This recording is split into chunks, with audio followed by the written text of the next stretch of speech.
સુરત શહેરના સરથાણા વિસ્તારમાં આવેલ એક હોટેલમાં પ્રેમી દંપતીએ ઝેરી દવા પી આત્મહત્યાનો પ્રયાસ કરતા સર્જાયેલી દુઃખદ ઘટનામાં યુવતી બાદ હવે યુવકનું પણ મોત થયું છે। બંને 2 વર્ષ પહેલા કોર્ટ મેરેજ કર્યા હતા અને પરિવારની સંમતિ બાદ સગાઈ પણ થઈ ગઈ હતી, પરંતુ સામાજિક લગ્નની તારીખ નક્કી ન થતા તેઓએ આ અંતિમ પગલું ભર્યા હોવાનું સામે આવ્યું છે। મળતી માહિતી મુજબ સરથાણા વિસ્તારમાં રહેતી 23 વર્ષીય માનસી ઉમરેટિયા અને નાના વરાછાના 23 વર્ષીય અભય ત્રાળા વચ્ચે લાંબા સમયથી પ્રેમ સંબંધ હતો। બંને 2 વર્ષ પહેલા કોર્ટ મેરેજ કર્યા હતા। ત્યારબાદ પરિવારોની સંમતિથી 1.5 વર્ષ પહેલા તેમની સગાઈ પણ કરવામાં આવી હતી। જોકે સામાજિક રીત રિવાજ મુજબ લગ્નની તારીખ નક્કી થવામાં વિલંબ થતા બંને માનસિક રીતે પરેશાન હતા।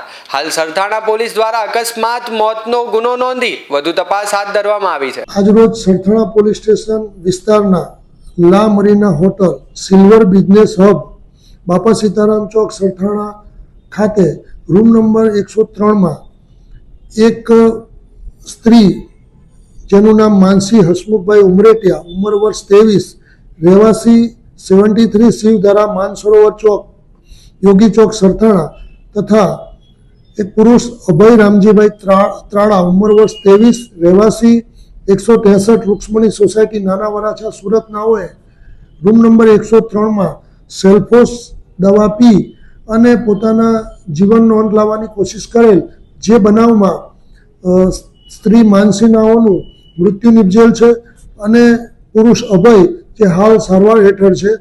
પ્રાથમિક રીતે જે આ બાબતની જાણકારી સરથાણા પોલીસ સ્ટેશનને બનતા ત્યાં ત્વરિત પહોંચી જાય તેઓને સારવાર અર્થે હોસ્પિટલમાં મોકલાવેલ છે અને પ્રાથમિક રીતે તપાસ કરતા આ બંને વ્યક્તિઓના મેરેજ થઈ ગયેલા હતા। તેઓએ કોર્ટ મેરેજ કરી લીધેલ હતા અને ઘરેથી પણ લગ્ન કરવાની સંમતિ મળેલ હતી અને ટૂંક સમયમાં જ હિન્દુ રીતિ રિવાજ મુજબ તેઓના લગ્ન થવાના હતા, પરંતુ કોઈ અગમ્ય કારણોસર તેઓએ આ ઝેરી પદાર્થ પી અને પોતાનું મોત નિપજાવેલ હોય